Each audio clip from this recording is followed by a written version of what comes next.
इस वक्त की बड़ी खबर पटना से, जहां बिहार विधानसभा को बम से उड़ाने की धमकी मिली है। मेल के जरिए बम से उड़ाने की धमकी के बाद स्पीकर ने आपात बैठक बुलाकर डीजीपी को इसकी सूचना दी और तत्काल जांच कराने के निर्देश दिए। जिसके बाद विधानसभा में बड़ी संख्या में पुलिस बल पहुंची और चप्पे चप्पे की जांच की शुरुआत हुई।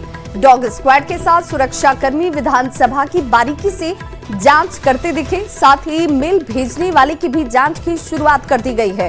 विधानसभा पहुंचे विधायक ललन पासवान ने बताया कि विधानसभा उड़ाने की धमकी चौंकाने वाली है, पर प्रशासन मुस्तैद है और जांच जारी है। विधानसभा का जायजा लिया संवाददाता रवि एस नारायण ने। बिहार विधानसभा को बम से उड़ाने की धमकी मिली है। जी हां, और ये समाचार मिलते ही जो पूरे विधान परिषद में जो है वो अरफा तफरी मच गई है और पहली बार ऐसा हुआ है कि बिहार विधानसभा को उड़ाने की धमकी मिली है। इससे पहले जो है सिविल कोर्ट को उड़ाने की धमकी मिली थी और तत्काल सूचना मिलने के बाद जो विधानसभा अध्यक्ष हैं प्रेम कुमार, उन्होंने बैठक बुलाई और बैठक बुला करके इसे तत्काल सुरक्षा जांच करने की बात कही है कि डीजीपी को सूचना करके इसे जांच किया जाए। और आपको बता दूं कि प्रशासन को जो टीम है वो यहां पहुंच चुकी है और पहुंचने के बाद यहां पे जांच जो है वो चल रही है। यहां पे पूरे विधानसभा को खाली कराने की बात कही गई है और कहा गया है कि विधानसभा को खाली कराया जाए ताकि जांच जो है वो बेहतर ढंग से हो और पूरी पुलिस महकमा वो विधानसभा के जांच करने में जुटी हुई है ताकि कहीं से जो है वो इसे सुरक्षित रखा जाए। इस बात की भी जांच चल रही है कि आखिर कौन लोग हैं जिन्होंने इसे धमकी दी और बताया जा रहा है कि मेल के जरिए यहाँ पे धमकी दी गई है। ललन पासवान जी हैं जो अभी विधानसभा से निकल रहे हैं, वो हमारे साथ है। ये एक सूचना मिली है ललन जी की यहाँ पे बम से उड़ाने की धमकी मिली है। आप लोग जब गए तो फिर क्या सुरक्षा? हम लोग क्यों, हमको भी आपका मीडिया के द्वारा ही ना और पूरे चैनल पर चल रहा है कि विधानसभा को मेल आया है धमकी बम से उड़ाने का।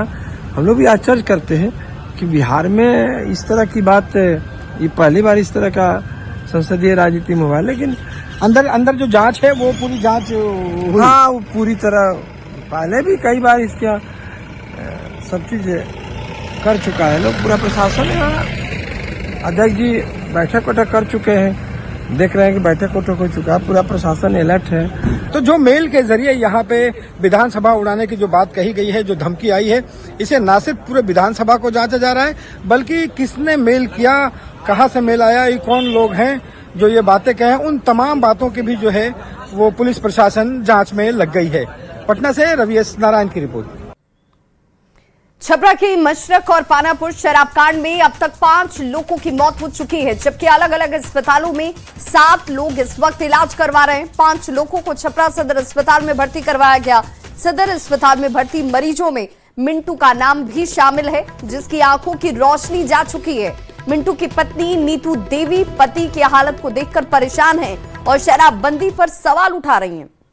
उनका कहना है कि अगर बिहार में शराबबंदी है तो लोग थैली में लेकर शराब कैसे बेचते हुए दिखते हैं। उधर 4 अन्य लोग भी सदर अस्पताल में भर्ती हैं जो शराब का सेवन करने के बाद बीमार हैं, ऐसा परिजनों का कहना है। सारण के एसएसपी विनीत कुमार ने पीड़ितों से मुलाकात की और उसके बाद शराब कारोबारी पर कार्रवाई का दावा किया।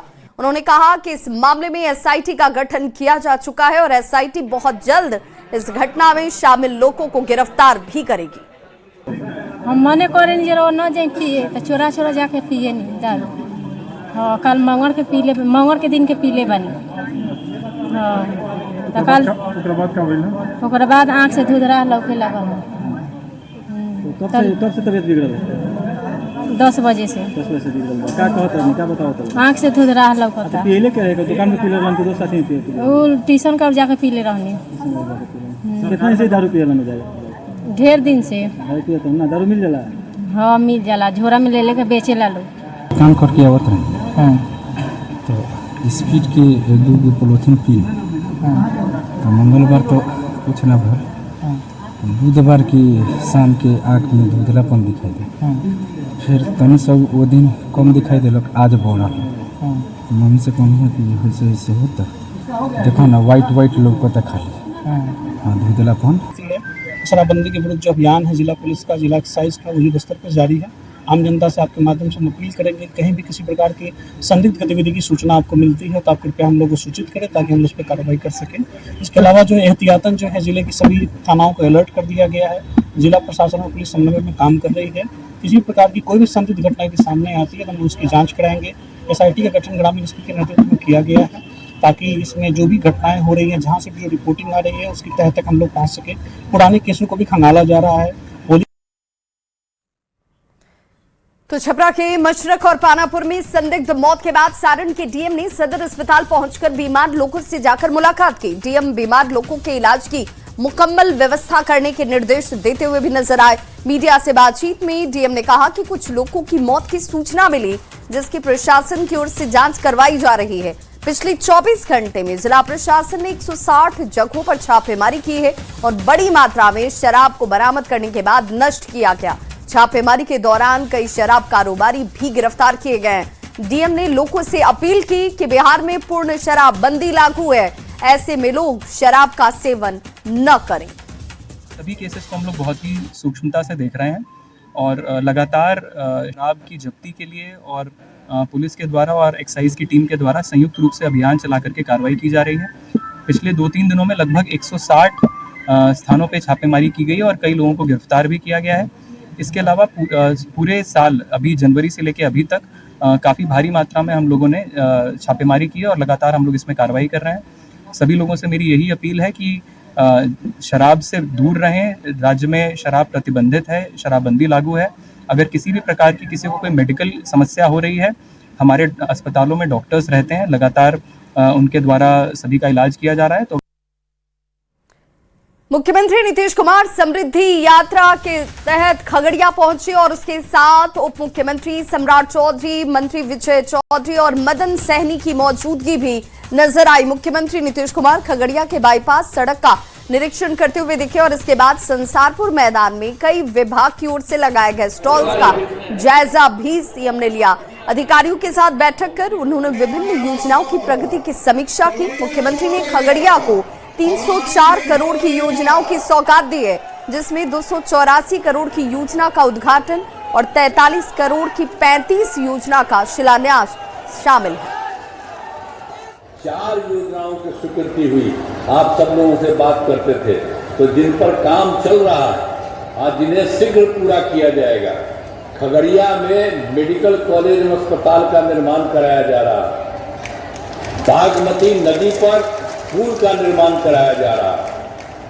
नगर सुरक्षा बांध पर सड़क का निर्माण कराया जा रहा है और बूढ़ी गंडक नदी पर पुल एवं पथ का निर्माण किया जा रहा है और गोगरी बाईपास का निर्माण कराया जा रहा है और बेलदौर में स्टेडियम का निर्माण किया जा रहा है।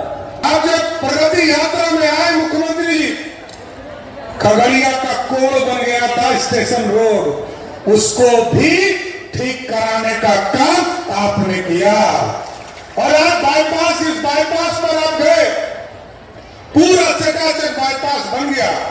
हम लोगों ने एक जमाने में आप ही मुख्यमंत्री थे और 2012-13 में नगर विकास के योजना से उस बाईपास का निर्माण किया गया, लेकिन इस बार इरिगेशन डिपार्टमेंट ने क्योंकि स्लुइस गेट भी बनाना था 3-3, तो मैं विजय चौधरी जी को धन्यवाद देता हूं कि पूरा बाईपास के निर्माण में जल संसाधन विभाग ने काम किया। और अब बात लॉ एंड ऑर्डर की।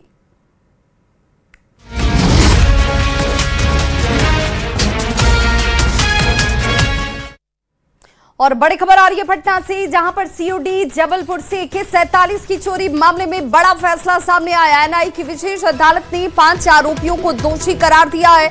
दोषियों को 10-10 साल की सजा सुनाई गई। आरोपी 8 साल पहले ही जेल में काट चुके हैं और अब 2 साल और उन्हें सजा काटनी होगी। दोषी ठहराए गए आरोपियों में सुरेश ठाकुर, पुरुषोत्तम लाल रजक, नियाजुल रहमान, मोहम्मद इमरान आलम और शमशेर आलम शामिल है। वहीं 9 आरोपियों को साक्ष्य के अभाव में बरी कर दिया गया। देखिए, इस केस में जबलपुर ऑर्डिनेंस फैक्ट्री से प्रोसिक्यूशन के द्वारा एलिगेशन लगाया गया था कि वहाँ से हथियार कुछ AK-47 अदर वेपन्स को गायब करके ये अदर नक्सलाइट और अदर टेररिस्ट ऑर्गेनाइजेशन को प्रोवाइड किया गया था। लेकिन साक्ष्य के अभाव में माननीय न्यायालय के द्वारा जो है 11 तारीख को इस केस में जजमेंट पारित किया गया, जो कि 14 अभियुक्त में से 9 अभियुक्त को रिहाई कर दी गई और 5 अभियुक्त को कन्विक्शन किया गया। आज सेंटेंस के बिंदु पे सुनवाई थी और सेंटेंस के बिंदु पे सुनवाई करने के बाद माननीय न्यायालय स्पेशल कोर्ट के द्वारा जो है 5 अभियुक्त को 10-10 साल का सजा किया गया और उसमें से हमको लगता है कि 8 साल उनका पूरा हो चुका है और जो है 9 अभियुक्त को इस केस में रिहाई हुई है। और सीतामढ़ी से इस वक्त बड़ी खबर आ रही है, जहां पर विक्षिप्त महिला की पिटाई की गई। बच्चा चोरी के आरोप में इस विक्षिप्त महिला को जमकर पीटा गया है। चोर समझकर इस महिला की बेरहमी से पिटाई होती है। बतनाहा थाना के तुरकौलिया की यह घटना। चोरी की खबर हालांकि बाद में अफवाह निकली। प्रशासन ने अफवाह से बचने की अपील लोगों से की है।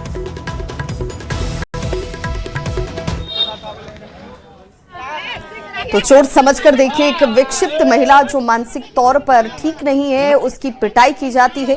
चोरी की अफवाह में लोग कानून को कैसे हाथ में ले रहे हैं। पुलिस बार बार लोगों से अपील करती हुई नजर आई कि आप अफवाहों पर ध्यान न दें और कानून को अपने हाथ में न लें।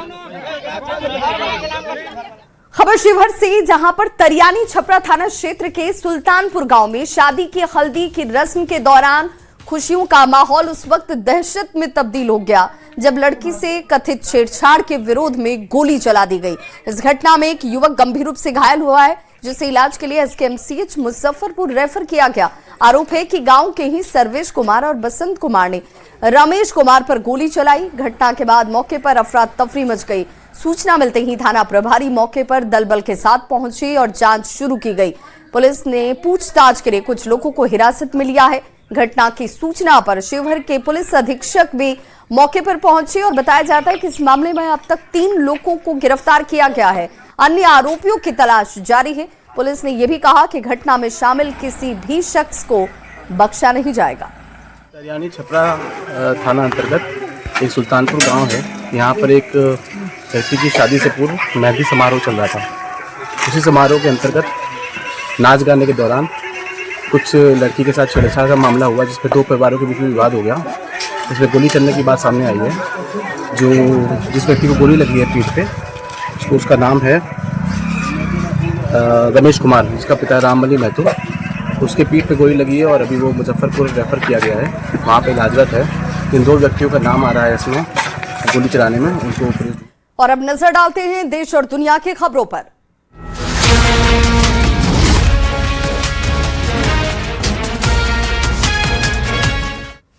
तो मिडिल ईस्ट में चल रहे ईरान इजराइल यूएस संघर्ष का प्रभाव अब सीधे भारतीय रसोई तक जा पहुंचा है। तेल गैस सप्लाई का सबसे बड़ा रास्ता होर्मुज़ स्ट्रेट लगभग ठप पड़ने से भारत में LPG सिलेंडर की किल्लत, बढ़ती कीमतें और लंबी कतारें देखने को मिल रही हैं। देश भर में लोगों को सिलेंडर बुकिंग में देरी का सामना करना पड़ रहा है। देश में रसोई गैस को लेकर इन दिनों अजीब सा एक डर और लोगों के बीच बेचैनी का माहौल बन गया है। लोगों को ये लगने लगा कि आने वाले दिनों में कहीं सिलेंडर की किल्लत ना हो जाए और इसी डर की वजह से कई जगहों पर लोग जरूरत से ज्यादा सिलेंडर बुक करा रहे हैं और कुछ राज्यों से जमाखोरी की खबरें भी सामने आई। हालांकि सरकार लगातार लोगों को भरोसा दिला रही है कि देश में LPG की कोई कमी नहीं है। तो देश में गहराए गैस संकट के बीच केंद्र सरकार ने आश्वस्त किया है कि देश में पर्याप्त तेल और गैस के भंडार हैं, इसीलिए चिंता करने की जरूरत लोगों को नहीं है। केंद्र सरकार ने यह कहा है कि राज्य सरकारों को जमाखोरी के खिलाफ जरूर सख्त एक्शन लेना चाहिए। साथ ही ये दावा भी किया गया कि देश में तेल और गैस का संकट नहीं है। घरेलू PNG और CNG की 100% सप्लाई हो रही है। किसी भी तरह की अफवाह पर लोग ध्यान ना दें। जहाँ तक क्रूड की सवाल है, हमारे पास 258 million metric ton refining capacity है और we are self sufficient in the production of petrol and diesel और इसलिए भारत में पेट्रोल और डीजल का आयात करने की आवश्यकता नहीं है। हमारी सारी रिफाइनरीज 100% कैपेसिटी या उससे अधिक पर चल रही हैं। किसी भी 25,000 डिस्ट्रीब्यूटर्स में कहीं कोई ड्राई आउट रिपोर्ट नहीं हुआ है। मैं आप लोगों के माध्यम से सभी देशवासियों से ये अपील करना चाहूँगी कि अफवाहों पर विश्वास न करें, पैनिक बाइंग न करें।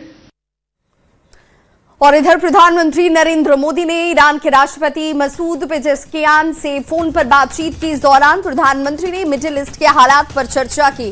पीएम मोदी ने क्षेत्र में बढ़ते तनाव, नागरिकों की मौत और सिविल इंफ्रास्ट्रक्चर को हुए नुकसान पर गहरी चिंता जाहिर की। उन्होंने कहा कि अभी सबसे ज्यादा जरूरी है कि भारतीय नागरिक सुरक्षित रहें और ऊर्जा की सप्लाई बिना किसी रुकावट के चलती रहे। पीएम ने कहा कि भारत शांति और स्थिरता के लिए प्रतिबद्ध है और सभी पक्षों से बातचीत और कूटनीति के जरिए समस्या के समाधान निकालने की अपील करता है।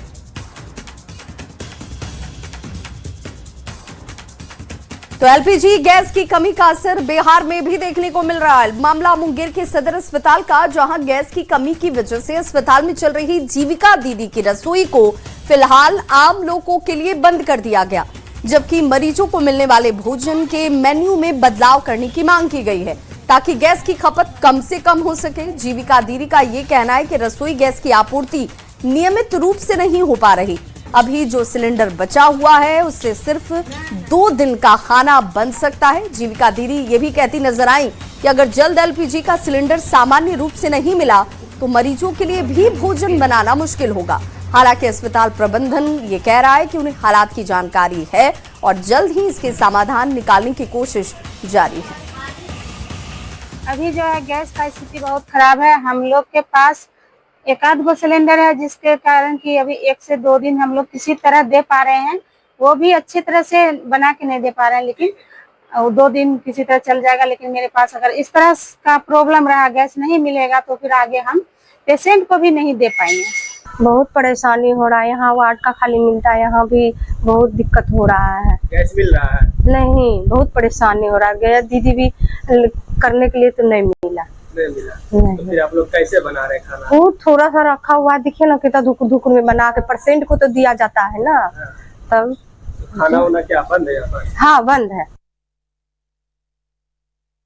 तो एलपीजी गैस संकट की अफवाह का असर गोपालगंज में भी देखने को मिला। सुबह से गैस एजेंसी के बाहर लोगों की लंबी कतारें लग गई। उपभोक्ताओं का ये कहना है कि वो 2 दिन एजेंसी आ रहे हैं लेकिन उन्हें गैस मिल ही नहीं रहा, जबकि उन्होंने ऑनलाइन बुकिंग भी कर रखी थी। लाइन में लगे लोगों का ये भी कहना है कि रमजान के महीने में गैस की मांग बढ़ जाती है, लेकिन नहीं मिलने से अब उन्हें परेशानी हो रही है। हालांकि गैस एजेंसी के संचालक का ये कहना है कि गैस की कोई कमी नहीं है, लोग पैनिक होकर आ रहे हैं और यही वजह है कि समस्या खड़ी हो रही है।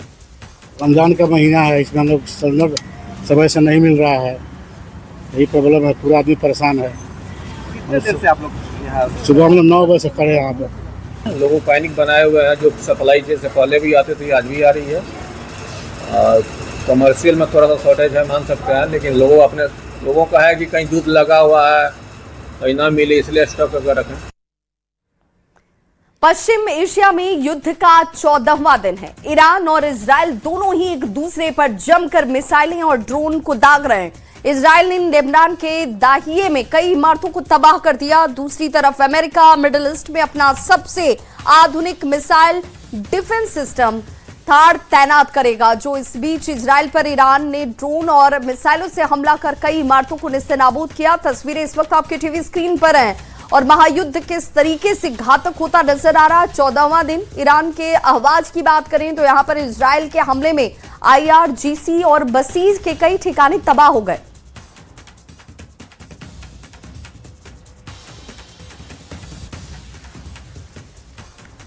और चलिए अब देखते हैं शेयर मार्केट से जुड़ी हुई खबरें।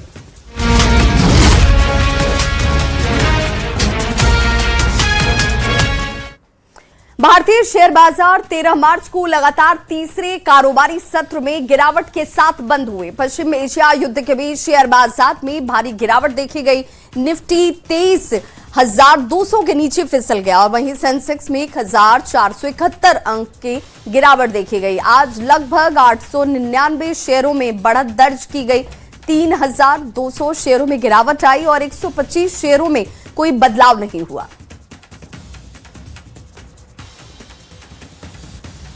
और अब खेल जगत से जुड़ी खबरें।